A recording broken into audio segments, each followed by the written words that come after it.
Hello, everyone, and welcome to NDD's webinar. We're calling this one a Respiratory Care Week Focus. My name is Jamie Burgess, and I'm an RT with NDD. And my name is Daron Fitzpatrick, and I'm also an RT with NDD. Joining us for our discussion today are some amazing respiratory therapists from all over the U.S. We will get to their introduction shortly. Awesome. Just a couple of housekeeping things to take care of. As always, there will be a question tab open in the sidebar of your webinar screen. Feel free to type in your questions at any point during the presentation, but just know that we will come back and address those at the end. And a housekeeping slide for you guys is please make sure that you type your questions in. I'm going to read over this. Make sure you type in your questions in the questions box, and we'll get to those at the end. And there'll be a post-webinar email sent out to you guys, and you'll be able to click on that later if you want to watch it again or share it. Awesome. And our contact information will be in that as well for questions that might come up after. So what are our objectives today? Today, we are going to join in celebrating RTs and the critical roles they play in our healthcare system.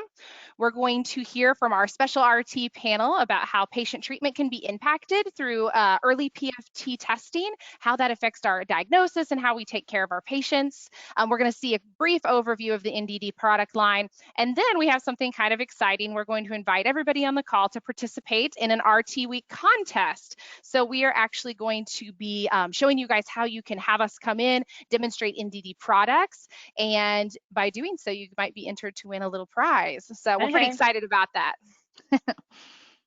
All right, so we are celebrating Respiratory Care Week. That's why we're here. We have these awesome RTs on the line. Respiratory therapists play such a crucial role in the healthcare team. You can find respiratory therapists in every clinical setting, from doctor's offices and clinics to emergency rooms, outpatient labs, hospitals, flight crews, intensive care units, pediatric, and even the neonatal ICU. Respiratory therapists carry out a large number of procedures, ranging from breathing treatments to intubation, to vascular procedures, and then, of course, managing ventilators. In the current COVID-19 pandemic, respiratory therapists are the literal front line. They are right there in the face of this issue.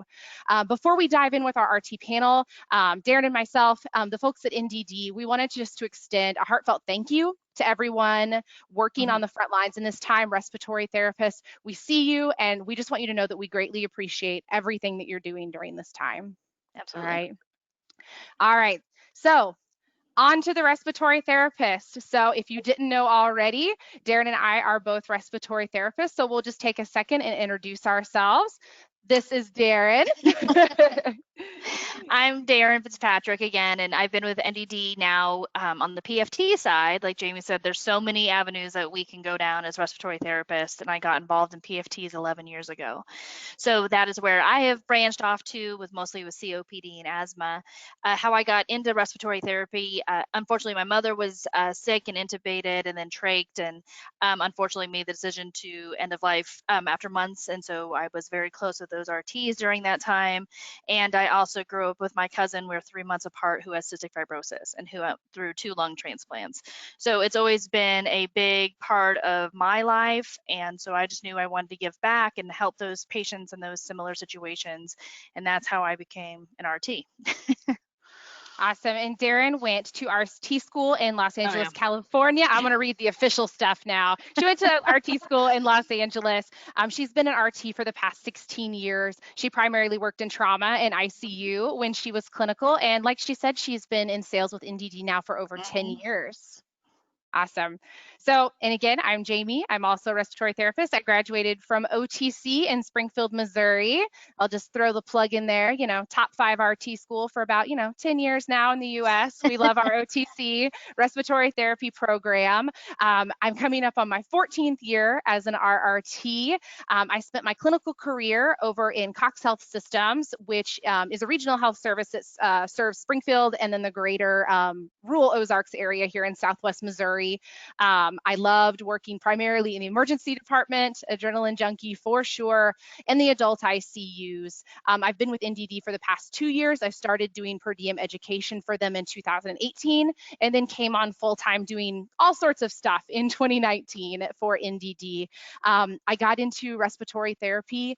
I myself am an asthmatic. I encountered loads and loads of respiratory therapists throughout my childhood, and they really shaped kind of where I always knew I wanted to be in healthcare, but just that personal experience really shaped how I wanted my career to go and what types of people I wanted to help.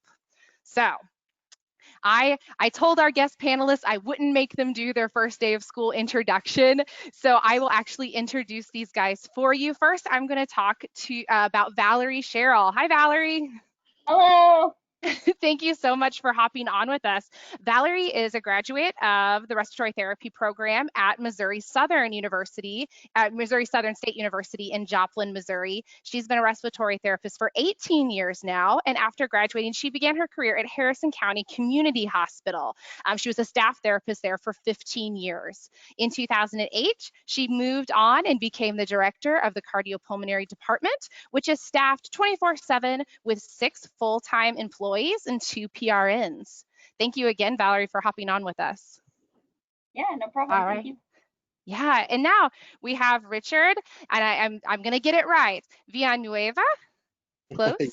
Correct. Close? All right. Richard, thank you so much for hopping on with us. Richard is a graduate of Platt College in Ontario, California. He is currently finishing his BSRT at San Joaquin Valley College. Very awesome. I know that's a lot of hard work. He runs the pulmonary function testing clinic and works critical care at Riverside Hospital in Riverside, California. He worked with a resident MD program for 5 years and was an instructor at ACC Ontario, California, where he taught pathophysiology and procedures. He was recently published for a short essay on the role of respiratory therapist in the current COVID-19 pandemic, which is awesome. Yes. So thank you again, Richard, for joining us. All right. So I am going to go ahead and pull down our slideshow for just a minute, so that we all show up just a little bit bigger on your screen. All right. So the reason that we wanted to have RTs on today is we know all the different roles that RTs can play in a hospital. And obviously with NDD being a PFT company, we really wanted to talk to people who use our equipment and have found the value in what early diagnosis PFT can do, not only for their patients, but how they can practice. So Daron, I'm actually going to start with you. Yeah. I know everybody has stories about how different products and procedures have impacted patient care, and let's hear from you first. So when it comes to coming into the PFT world, what I've really enjoyed doing, and direct me off if I'm going the wrong path, but what I really enjoy doing is actually going out and training the staff inside the medical offices. I love working with the EMAs. I love working with the nurses, the RTs, and because you get this excitement when you get this equipment that even gives you a deeper look into what's going on in this patient's lungs. So it's really interesting when you teach someone who maybe hasn't learned that much about spirometry, but why are we doing that? Why are we trying to find that early detection? Why is it so important that DLCO is used? And it's such an easy test, but it's so important and gives so much information. So I've really enjoyed the PFT side. Like I said, I come from the ICU and trauma, which that's always exciting and fun as RTs. We kind of geek out over that stuff. But, I really do enjoy being on this side, on the sales side, but also on the training side to really help people understand why it's so important. It's kind of important to have lungs, right? It's kind of important that they work and that we find out what's going on with them, especially right now during COVID. Right. Valerie, I'll turn it over to you for a minute. Okay. So we are a 19-bed critical access facility, and because of that, most of our revenue is from outpatient services. And as a director and a new director at that, I'm always looking for ways that we can find new services that are both going to be beneficial to our patients, but cost effective for the facility as well, because we are independent as well. We're not owned by another organization. So first thing I was tasked with coming on really was that our PFT system had reached end of life. and I had to start looking at new systems. We had only done pre and post spirometry up until that point. So this was fall of 2018. I started looking into, could we provide complete PFTs, and is that something that would be cost effective for my facility? Because I felt like it would be a benefit to our facility. You know, we were getting calls from even outside facilities, other local facilities, wanting DLCOs and that kind of things, and we'd have to say, you know, no, we only do pre and post spirometry. So, or our pulmonologist that comes up would want to order them, and I would have to send those orders to, you know, another facility, which is an hour plus away from us, the closest PFT lab. So we did do a cost analysis. You know, everything looked good, and we got approved for the upgrade, and ended up going with the NDD Pro Lab. In 2018, we did 150 PFTs, and then just upgrading our system, we bumped by almost 100 PFTs in the first year. So we went up to 238. And I know Valerie, just because I worked with Valerie when she was going through this, really justifying to the facility as to why it's important not to ship patients out an hour and a half. But I know that was also a concern, was with your physician there, was, are we going to have enough patients? And I think you stated it right when, you know, when we talked about this. Yeah, there's a lot of patients that need this testing. The pulmonologist originally was not on board. He wasn't sure that we would be able to you know, to utilize it enough, but probably 3/4 of them ended up coming from him. So after he got it and started utilizing it, he's a big fan now. Has a standing order for anybody, you know, with a diagnosis where we need those DLCOs, that we just do them. He has a standing order now. So so it's really quite fabulous. But again, being in the rural community, we also, you know, primarily service a more elderly geriatric population, is a lot of what ours are. So the fact that they don't have to drive, and we can bring them in and get early diagnosis and then early treatment with the pulmonologist here locally, it makes a huge impact for our community. And we have had a couple of patients, even where they were already being seen by the pulmonologist, started to be more symptomatic, decline a little bit. And so we were able to repeat PFTs, you know, note that decline and work with the pulmonologist and then a DME and get them set up with, you know, home non-invasive ventilation for treatment. So that's just one way that really it has benefited our community. We're able to track them through PFT system and clinic and follow their progression. So he does serial PFTs pretty frequently on people, at least the yearly that we can, and more frequently if needed. So it definitely has been beneficial, but you know, utilizing that outpatient service and bringing in that revenue is just essential for us to keep our doors open. So being independent and a small community, so it's definitely been a smart move on our part, and we stay busy. Yeah. So. Yeah, absolutely. I mean, so many people don't realize that you can have a full PFT in an outpatient setting, you know, with a piece of equipment that doesn't encompass an entire room.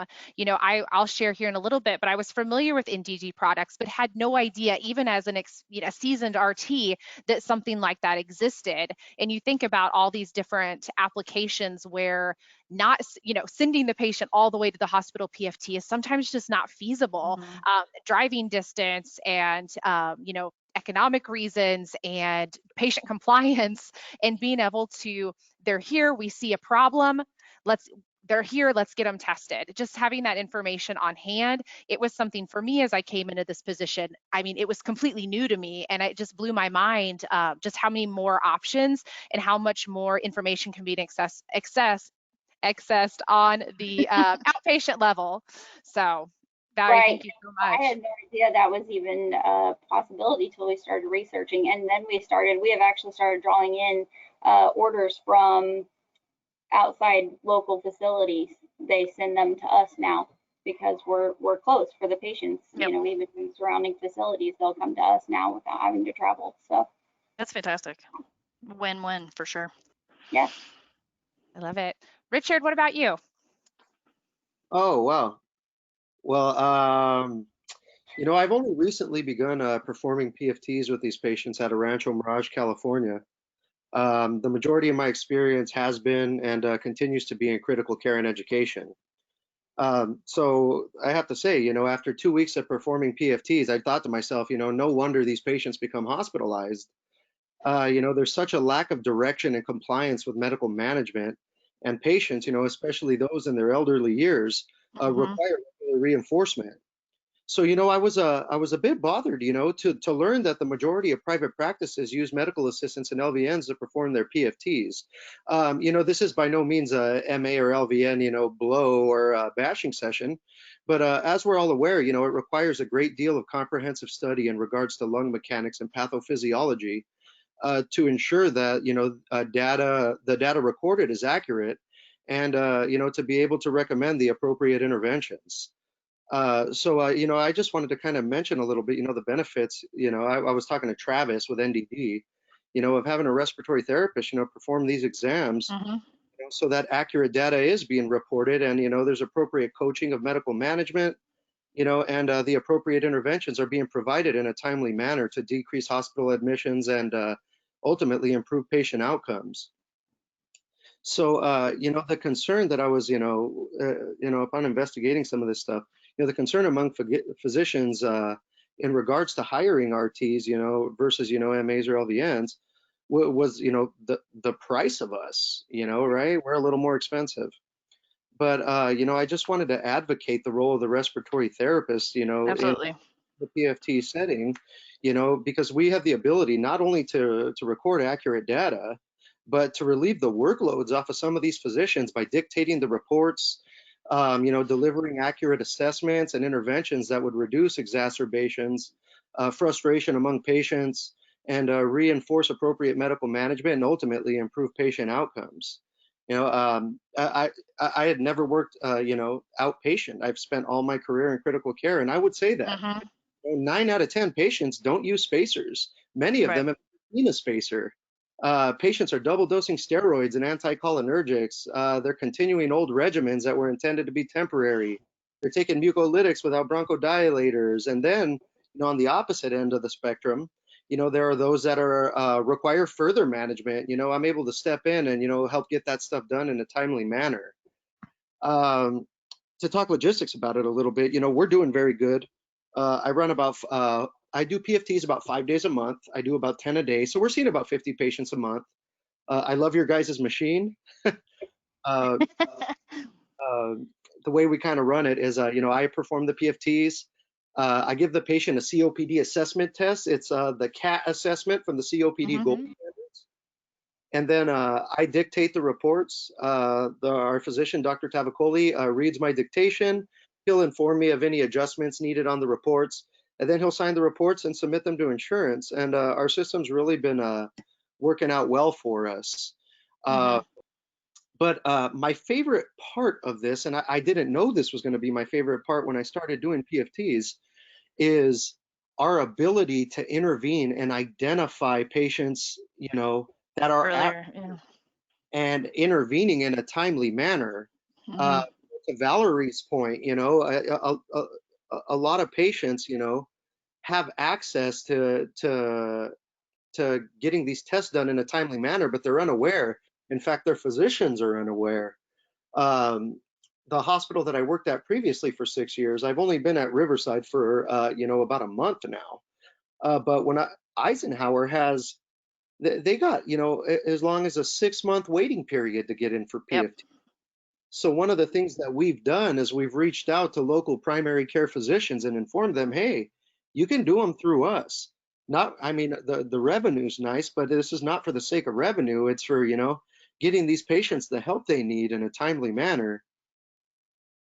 So yeah, it's really been an eye opener for me. And I thought that I needed, critical care medicine to really fulfill my need to have my hands in the pot as a respiratory therapist. But, Mhm. I never imagined how much help I could provide in the outpatient setting, and Absolutely. it's been a great experience for me. Yeah, absolutely. And you hit on a great point about RTs in the outpatient setting. There's just so much, I mean, other than, the education that we've received, but we've worked with so many COPD patients, so many asthma patients. We've seen them at their worst. We've seen where they haven't taken care of themselves the way. And I also did pulmonary rehab, which I loved because I really got to know that patient. We went over their food, we went over their meds, we went over just family, what's in the house, and just really help them feel confident as much as you can with a new diagnosis of COPD, because we all know it's a scary situation. They don't want to leave their house. They're nervous they're going to get short of breath and lose their not be able to breathe, and so they become this depressive stay at home situation where it's nice as an RT when we're like, hey, we get it. Here's what we've seen. Here's what helps, and it's just giving those helpful hints, like you're saying, Richard, in that outpatient setting, in those physician offices, and having an RT in there to be your COPD go-to or asthma go-to person is huge. Just the confidence you bring, or the assurance, I should say, to the patients who are not recently diagnosed, other than here's your inhalers, best of luck to you. So I agree with this fact too. There's so many people that are incorrectly using inhalers or not using a spacer, or we do a lot of education a during lot. PF. Yeah, the physician, that I'm working with, he was the director of intensive care at Eisenhower for 20 some odd years. We have different tiers of RT in that hospital. So I was an RCP3. You're titled as a critical care specialist, and which is why I had to take ACCS, the Yep. adult critical care specialty by the MBRC. But we took care of all the invasive procedures in the intensive care that pertain to, respiratory, and we had an interventional pulmonologist. So, I mean, we really had our hands in the cookie jar there. But the reason that I bring that up is because the director of intensive care now has his own private practice. And when we open this together, I'm mindful of what we've accomplished together in the critical care setting. And that knowledge is very useful when, seeing these patients who haven't quite made it there. But, I'm looking at CAT scans in the outpatient setting, and I'm telling them, hey, this guy's going to get tubed this year. This guy's going to die. Like, we need to jump in and, do something. But to kind of point out something here, he's got upwards of 40,000 patients. Wow. So for him to sit there and really, really break down somebody's,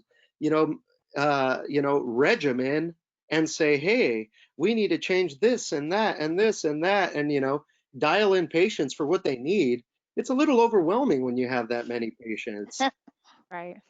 So, one of the things that I like that I, provide for this physician is, when I'm interviewing patients prior to their PFTs, is I'm asking them, what are you on? What's going on? Talk to me about your medical history. And, I'll just go to Dr. Tavicoli and say, hey, here's the PFT. This is what I've assessed. I recommend, stopping the hypertonic saline. We need to up this guy's steroids. This person, has, discontinued their own meds because at their own discretion, blah, blah, blah, blah, blah, whatever the case may be. The point is that we are educated adequately to go ahead and, save that physician an entire visit that may have a patient waiting a month to get in. Make great point. Yeah. Absolutely. So, I really think that, we need to stay on top of our game and make sure that we're providing care in a timely manner. Absolutely. Right. Absolutely. And I wanted to take a minute and share just kind of my own experience with pulmonary function. I really did spend as a clinician most of my time in the emergency room, intensive care, but there was a tiny bit of PFT woven into my job. And at the time, it was something that was it took me a while to see the value in what I was obtaining. I went, obviously, you learn so much about PFTs, you break down, you graph every square when you're in RT school. And then when you kind of leave that environment, some of it goes to the wayside. You forget how important some of these diagnostic tests can be to providing a good patient picture. My experience with NDD before coming on board was we actually used the predecessor to the EZ1 Air, which was the EZ1 Plus, and we had them actually in our outpatient pre-op area. And so we had a couple of CV surgeons, cardiovascular surgeons, who they always wanted us to get a quick spirometry on all of their pre-open heart or pre-thoracic surgery patients. And when I first started doing these, it was another thing that I would get called away to do. And as I grew as a clinician, I really started to understand the value in having that information prior to surgery. So then on days that I would work cardiovascular intensive care, it got to be that was the very first place I would go to in these patients' chart. I would know I have an open heart coming out at 2 p.m. Here was their PFT from 2 days ago on a day where they were at their baseline. It would help me set up their vent initially. It would help me anticipate any problems with extubation. It would give me a whole host of information that I wouldn't have had. I would have essentially been blindly taking care of this patient upon entry from the operating room without that information provided to me. And again, as I grew as a clinician, it was my first stop when I would get word that I was receiving a patient from the operating room, was to go seek out those preoperative PFTs. And as I've come into this position, again, starting in education, getting, which I love getting in front of people and teaching and talking to other people performing these tests. I just love it. And really just seeing, oh my gosh, before we had this device, whatever device it may be, from spirometry all the way up to the ProLab, before we had this device, it was 3 months before they could get into the pulmonologist, another 6 months before they could get into the PFT lab, and then compliance at that point to actually get them on a treatment regimen that was appropriate was slim to none. So really just learning and hearing all of your stories about how having the right equipment in the right places really impacts patient care. It gets them the treatment that they need right away. Having RTs and educated professionals looking over and reading these tests and really pouring into these patients, it's just such a more efficient way to make sure that we're taking care of these patients. I would love to see, if there were any sort of statistics out there, I would love to see, the reoccurrence of these COPD exacerbations when they are being monitored, with these outpatient PFTs. And I guarantee you that those rates would be lower just because we're on top of it. We can see these things that are happening. They could even be performing peak flows at home. They know where their triggers are. And I just think that it has such value to the healthcare team as a whole.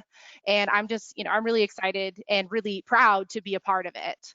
Yeah, absolutely. I think it's something, again, that, we encompass into our day. Spirometry and PFT testing is so important, along with obviously the other skills that we do of keeping patients alive on ventilators, keeping them intubated, things like that. So definitely, thank you guys for both sharing more about how it works. And it's interesting to see Valerie, who's more from a rural standpoint, and how it's helping her patients in a rural facility, versus Richard, who's in a big city in California. So both important, both accessible, and that kind of leads us into the early diagnosis. And is it good to go into device talk, or did my... Well, I had one more question since we had Richard and Valerie on the phone. Right now in the COVID-19 pandemic, I think back in March, it was kind of a full stop. It was a full stop to testing, to seeing patients in a more conventional way. And as, numbers have shifted, I know that there's still a lot of areas that are really in the red zone as far as COVID cases go. We talked last month with our sales team about what they're seeing, how different offices have addressed reopening, how RTs and other offices are safely performing PFTs in the midst of this pandemic, because it's so important, that we're continuing to track these patients' baseline health. And I know Valerie and Richard, you guys are both open. I didn't know if you just wanted to share a little bit about any extra precautions or what your process was to reopen. Sure. We actually closed down for about a month. And then when we reopened, it was with, new precautions in place. We have my staff is in full airborne PPE currently to do it. Just because, we screen them before we schedule PFTs with the COVID questions, symptoms questions. We don't require them to be tested necessarily, but we do screening questions. My staff is in full PPE. And then we also shut down we do a thorough clean of the room, and then we have it closed off for 2 hours afterwards. We did start utilizing after the webinar where you guys had the new filter system available. We utilize those now, so we have the extra filter protection in place as well. And then we do have negative air coming for my PFT lab. It's just not installed yet. Okay, good deal. Richard, what about you? Well, I'm working out of a private office, so it's quite different than the hospital. In the hospital we have HEPA filters running full blast. People were wearing PAPRs, to do PFTs and so forth. We do. I like to think that we do adequate screening, right? We screen that. Well, we do a telephone screening a week prior, and then we do one the day before. And then before we let them in, we do a full assessment. We check their temperature, we ask them if they have any symptoms and so forth. I do wear PPE throughout the process. We wipe down the room between patients. But it's I don't want to sound not precautious, but we're not as afraid, I suppose, as we used to be. And that's common. That's more, we're seeing that more and more. So we hear it daily. We talk to customers who are either going very extreme or some that are saying, we're just not, we're wearing our PPEs. Right. And what I was trying to do is avoid going on a COVID-19 rant. That's okay. We won't make you. Well, here's the thing. I had COVID-19 back in July, and I had state-of-the-art equipment. It is a very, very brilliant organism, and to think that we are going to eliminate any risk of us getting infected is just ludicrous. One of the things that I published in my article was, I said, we expect, firefighters to run into our burning homes. We expect police officers to run into gunfire. And we are expected to fight infectious diseases. This is what we do for a living, and we need to honor our duty to society. So, to withhold the care from a COPD patient or a, pulmonary fibrosis patient who's, requiring, PFTs so that we can adequately treat them, to neglect that because of fear of another infectious disease is inappropriate, in my opinion. We can be afraid of COVID killing us, or we can let their COPD kill them. Personally, I think that we need to do our best to, to prevent the spread of it. But at the same time, I think we need to make sure that we're not withholding care, from other patients who are suffering from other. Absolutely. No, it's a great point, and it's definitely something at NDD that we took very seriously too, knowing that patients need to be tested, patients need to be seen, and that's when we really did a call to arms to get as many of these filters tested, make sure we still meet ATS standards, so we give accurate results so patients can accurately be diagnosed. And that was something that was very near and dear to NDD, was we wanted physicians and RTs, departments, whoever, to be able to test patients that absolutely need to be seen. So that was exactly where, our patients in respiratory disease obviously is something that's what we are all very much involved in. So that was, same thing, Richard, that was our thing, was, we have a due diligence to do here, and that's to really help these patients be seen. So. Yeah, absolutely.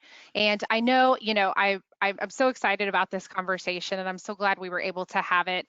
We wanted to just give a very, very brief overview of just the product line, so that if you are new to NDD, you'll know what these devices are that we have spoken about today. And you can see there on the screen, there's the Easy One Air and the Easy On PC devices. Both of those are spirometers. Yes. One is PC based, the other is a standalone. They both use our ultrasound technology technology. You know, they're both calibration free. They're both accurate in any temperature, humidity, elevation.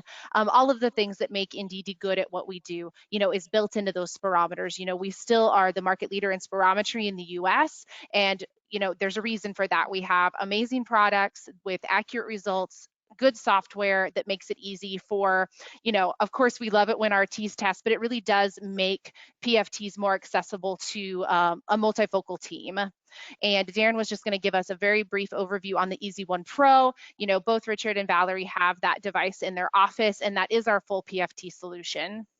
And just a little bit about that. Oh yeah. Oh. Yeah, exactly. Good.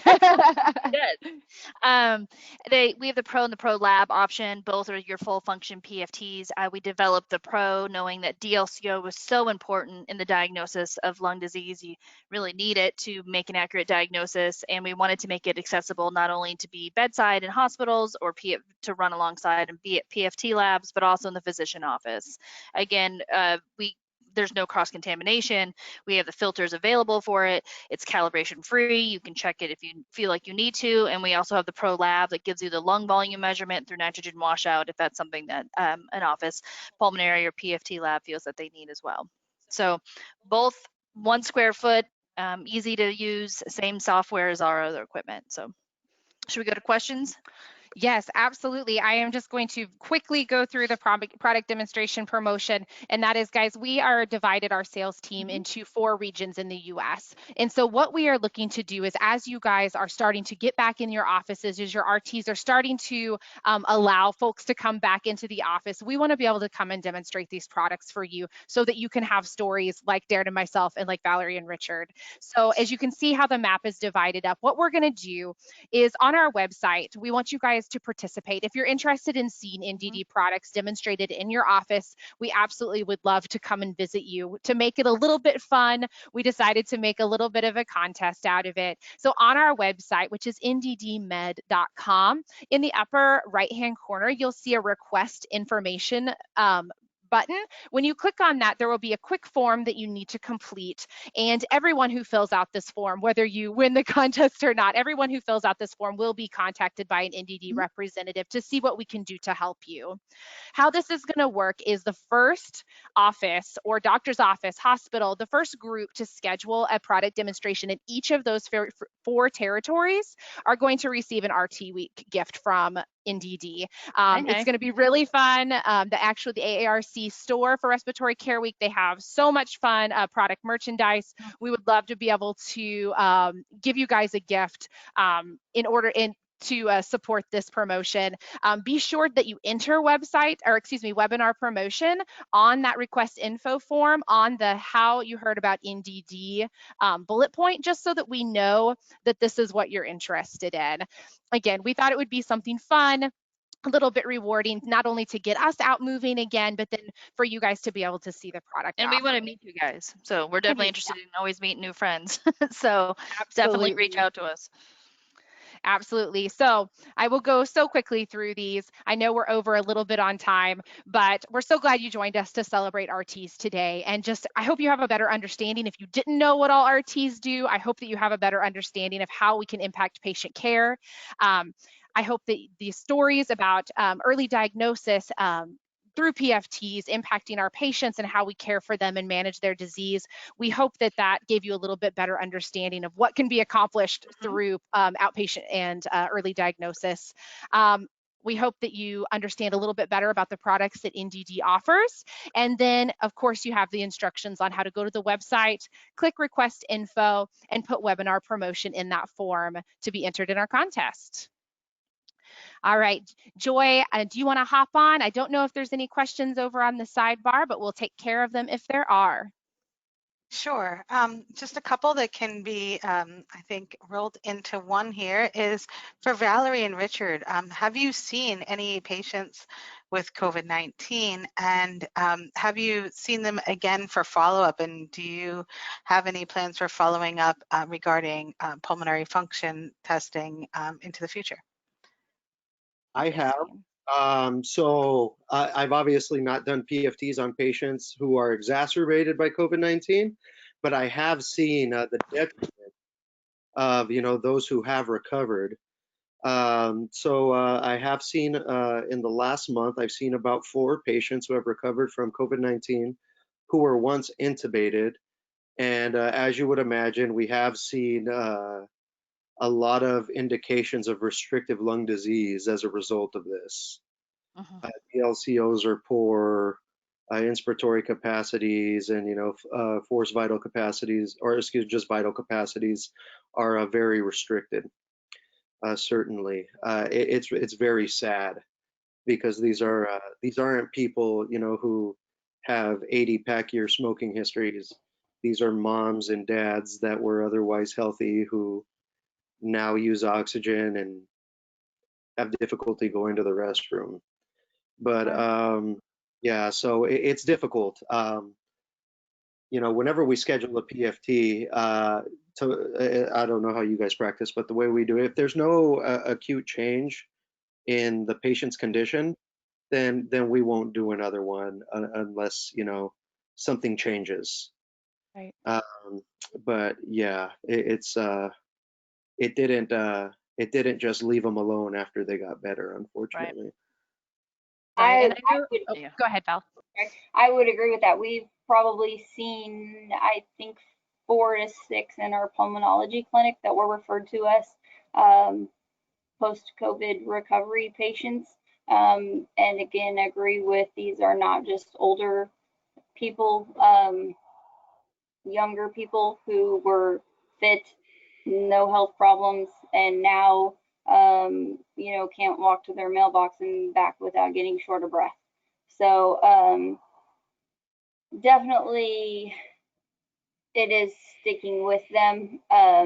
We do have, I know at least one of them, a couple of them are having repeat PFTs scheduled, but definitely following them in clinic and really different just medicines and treatment and trying to treat the Help them damage breathe. done. Yeah, Yeah. try to get them back to their normal daily living. So, And I think that's something that when we are getting calls from physicians, that's something that they're asking us is post-COVID testing, because that DLCO in so many post-COVID patients is down. And, a normal, just an office spirometer is not going to catch that. That when you do that DLCO and you see that a healthy 44-year-old of no underlying conditions has a 60% predicted DLCO at post-COVID.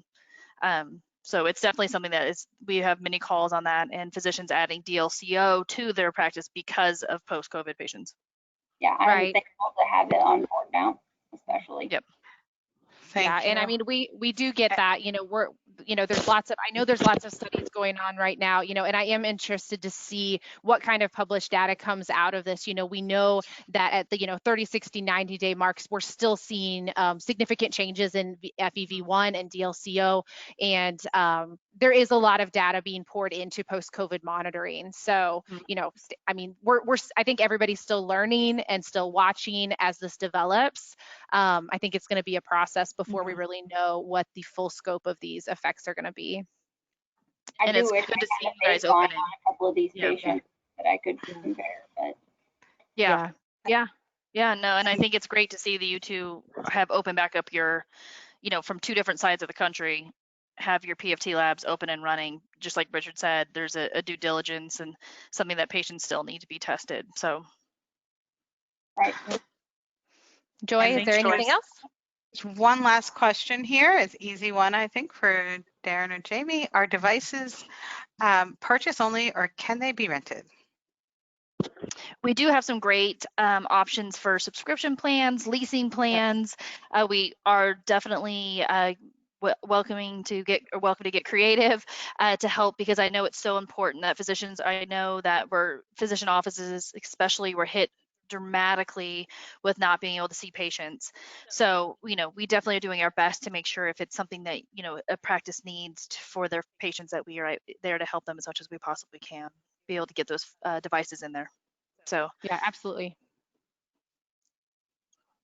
But yeah, thank you guys. I mean, it's respiratory week, and as RTs. For usually the people down in the basement of the hospitals in the corner that come out. Oh my goodness. Well, thank you guys so much. Thank you, Valerie. Thank you, Richard. Thank you, Daron. Thank you, Joy. Everybody who helped put this together. I hope it was useful to you. Again, use that product promotion. It's a fun contest, but what we really want to do is help equip you to have stories like you heard today. We want to equip your offices with the equipment you need to be able to take care of your patients to the best of your ability. And that's what we're here for. So Daron and I's contact information is here on the screen. You'll be getting that post-webinar email tomorrow. It'll have the recording from today as well as our contact information. So if you have any questions, feel free to reach out to us. If you are wanting to schedule a demo, be entered in that contest, go fill out the form on the website, making sure that you put webinar promotion in the How Did You Hear About Us section, and we'll be getting in touch with you. And I have one more question for Richard. Richard, where is your article published? It's careereducationreview.com. It was a short essay that I wrote on the role of the respiratory therapist in COVID-19. No, I think it's great, and I think we all like to support each other. So I know you've experienced. He was in one of the top hot zones for COVID in California, so he's definitely had his fair share of COVID. So thank you, Richard. I'm glad you're feeling better too. The article is called "Facing the Front Line." Awesome. I will try to get a link of that inserted in the post-webinar email. I will try to get that linked in there so that everybody can hop over and read that. All right. Well, thank you guys so much. We're talking about COPD. Yeah, we're talking about COPD next month. So stay tuned for more information on our November educational webinar. Thank you again, Valerie and Richard, and we will see you guys later. Thank you. Have a good day. Thanks, guys. Stay Bye all. healthy. Thank you. Good day. Thank you.